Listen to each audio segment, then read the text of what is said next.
কেমন যাচ্ছে সময়টা তটিনীর কাছেই শুনি।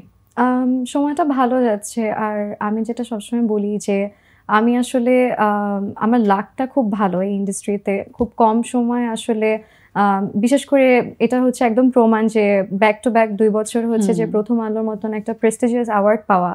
সো এছাড়াও হচ্ছে কাজ এন্ড সবকিছু আলহামদুলিল্লাহ বেশ ভালো যাচ্ছে। আচ্ছা, একটু লাভ সাবের গল্পটাই ডিটেইলে শুনবো, যেহেতু সেই প্রজেক্টের জন্যই ঝুলিতে এত দারুণ একটা পুরস্কার যোগ হয়েছে। লাভ সাবের একটু শুটিং এর কথা শুনতে চাই, যে সেই সময়টা কি কি এক্সপিরিয়েন্সের মধ্য দিয়ে তটিনী গিয়েছে।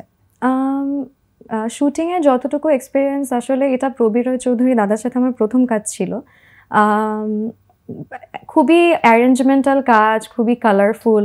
সো আসলে ওই রকমের মানে আমরা শুটিংয়ে থ্রু আউট দ্য শুটিং এত মজা করেছি যে আসলে একটা দুইটা আসলে ইনসিডেন্ট মেমোরাইজ করাটা খুব ডিফিকাল্ট, বাট খুব এনজয় করে আর কি কাজটা করেছি। সো আর আমার জন্য মনে হয় যে কন্টেন্ট তো অবশ্যই ম্যাটার করে, বাট তার থেকেও বেশি আসলে তারকা জুড়ে পেয়ে এতগুলো মানুষের ভালোবাসা পাওয়া, এটা আসলে মানে আমি খুব ফরচুনেট।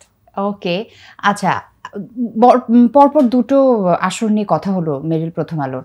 তো নেক্সট বার তটিনী কোন প্রজেক্টের জন্য নমিনেশন পেতে পারে বলে সে মনে করছে? এটা আসলে বছর শেষ হোক তারপরে।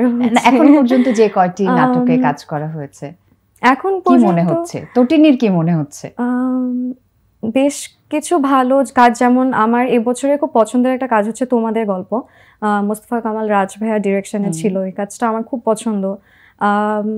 তারপরে কিছুদিন আগে রিসেন্টলি একটা কাজ রিলিজ পেয়েছে আমার ইমরাউল রাফাত ভাইয়ের ডিরেকশনে, ভালো থেকো।